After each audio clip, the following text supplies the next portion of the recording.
दोस्तों, आज की हॉरर स्टोरी सुनाने से पहले इस वीडियो के नीचे आपको एक सब्सक्राइब बटन दिख रहा होगा। उस सब्सक्राइब बटन को दबाना है, बस इतना सा काम करना है आपको, और लगे हाथ बेल आइकन भी प्रेस कर देना ताकि हमारी लेटेस्ट वीडियो आते ही आपको सबसे पहले पता चल जाए। रानी एक मछुआरों के परिवार से थी, पर अपने पिता के गायब होने के बाद घर की सारी जिम्मेदारी अब 13 साल की रानी पर आ गई थी।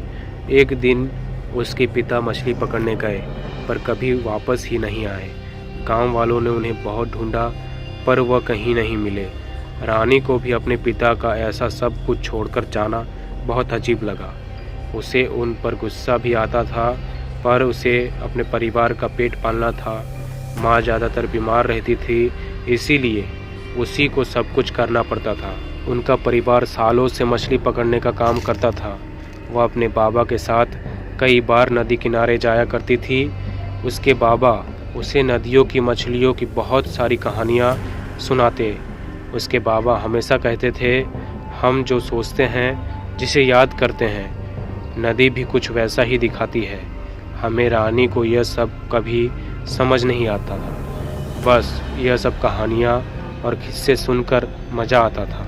अब जब वह अकेले मछली पकड़ने जाने लगी थी, तो अपने फ़ायदे के लिए गांव के बाकी मछुआरों ने उसे बड़ी नदी में मछली पकड़ने से रोक दिया।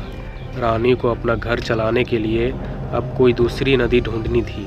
उस गांव के दो हिस्से थे, एक हिस्सा जहां सारे घर और वो बड़ी सी नदी थी, और दूसरे हिस्से में बस जंगल। अब जंगल इतना घना था कि वहां कोई जाता ही नहीं था, लेकिन गाँव में ऐसा कहा जाता था कि जंगल के बीच एक नदी थी। रानी ने वहां जाने का सोच लिया था। एक रोज़ वो सारा सामान लेकर जंगल के लिए निकल गई। वहाँ बचपन से रहते हुए भी उसने कभी वह जंगल के अंदर से नहीं देखा था। दिन के उजाले में भी उस जंगल में अंधेरा सा भरा था। कहीं चमगादड़ की चीखें, कहीं सांपों के रेंगने की आवाज़, यह सब उस जंगल में रानी को डरा रहे थे। लेकिन फिर भी रानी हिम्मत करके उस जंगल के अंदर चली जा रही थी।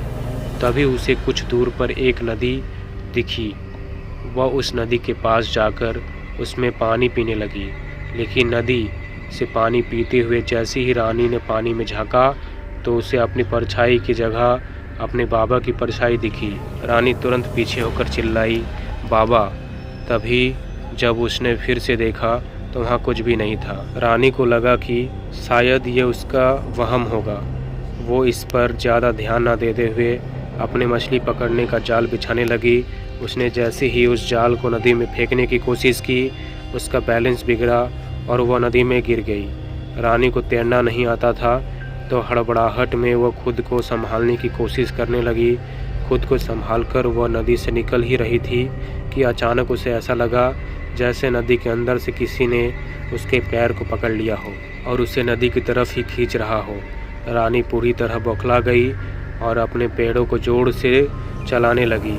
उसका पैर तो छूट गया, लेकिन जब उसने पीछे देखा तो वहाँ कोई भी नहीं था। उसे अब और अजीब लगने लगा था।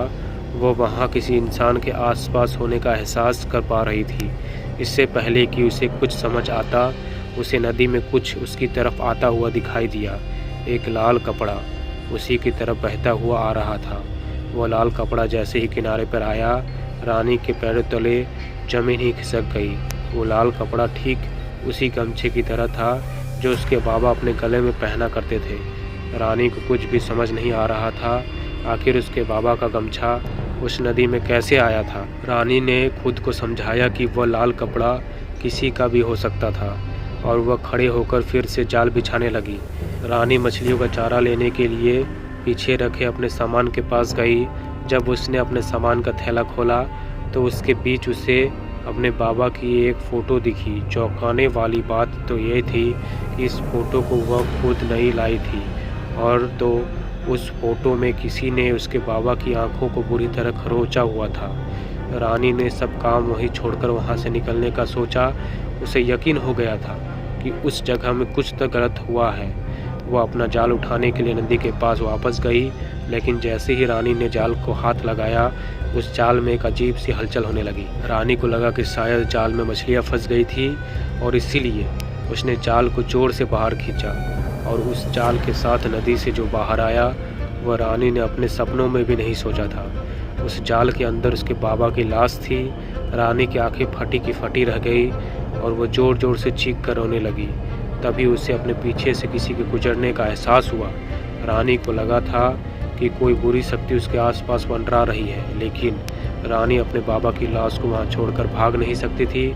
उसने अपने बाबा की लाश को पानी से बाहर घसीटना शुरू कर दिया, पर जब वह लाश पूरी तरह से बाहर आई तो रानी का दिल थम गया। उस लाश का आधा धड़ कटा हुआ था। ऐसा लग रहा था कि मानो किसी जानवर ने उसके आधे धड़ को खा लिया हो।